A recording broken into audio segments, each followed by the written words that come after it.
I've been thinking of commitment for some time now.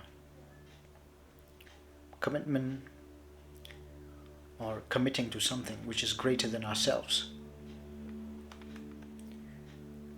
greater than just our petty whims and our petty desires, things that keep us preoccupied, things that keep us distracted, things that make us feel that we are free, but we're not. You see, most people are afraid of commitment. Well, there are many reasons for that. Maybe it's because of fear, fear of failing, fear of it not working out, fear of it not coming through, and above all, the mother of all fears, the fear of success. What if I lose friends? People won't like me anymore once I change, because commitment demands that you change. It demands change. It demands that you must step out of your comfort zone, step out of your cocoon, and become the butterfly. That's what commitment demands. You have to commit to something. Though there's no evidence of it working out. Now, how do you commit something to something which, without any evidence of it working out? By having faith. I know it sounds woo-woo, but there's no other way. You have to have faith. You cannot connect the dots looking forward. You can only connect the dots looking backwards. Steve Jobs. So those fears will be there.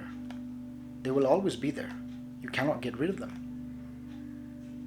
You just have to face them. Remember, there are no fearless people in this world. That's a lie. Everybody has fear. But the things that separates those people, so-called people who are known as fearless, and the people who are fearful, is that the fearless, they fight their fears, they face their fears. And they triumph over the fears. They become victorious. They gain victory over them. So these fears will always be there, regardless of whether you do things or you don't do things. You commit or you don't commit. So which one is better? Obviously committing. Commitment to something. Now the next one, let's do a thought experiment here. If you don't commit to something,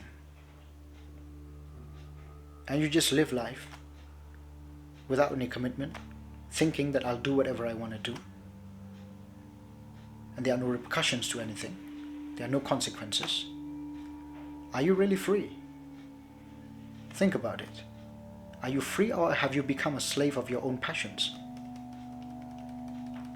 I think so, you've become a slave of your own passions.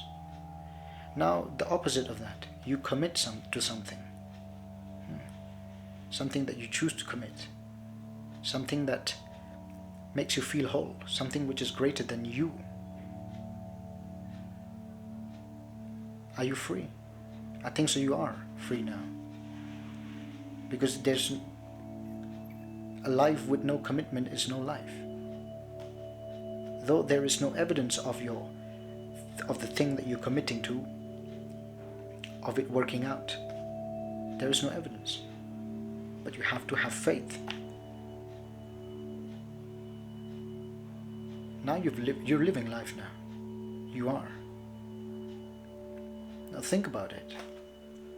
And let's say you don't commit to anything. And you don't do anything too. What's the problem with that? Well, the problem is you're stuck in one place. You're not going anywhere. You're just stuck. And you're doomed. That's the problem of not having a goal, of not committing your life to something worthwhile. You're just stuck. Now that's not a good place to be in. I think so, you agree with me on this. So commit. Make a commitment. Think about it. Think, what do you want to do with your life? And make a conscious decision, a commitment. I want to do this, I want to do that, and I shall commit my life to it.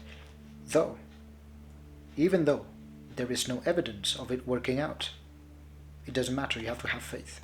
What did Steve Jobs say? He said you cannot connect the dots looking forward, you can only connect the dots looking backwards.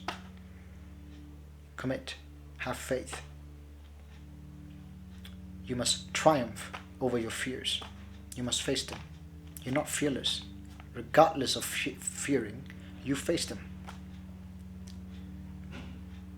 You were meant to create, not disintegrate. So create. Remember that. Now, I made a video about the blooming of spring and why you must bloom too. I'll link it right here. Till then, I'll see you in that video. Goodbye.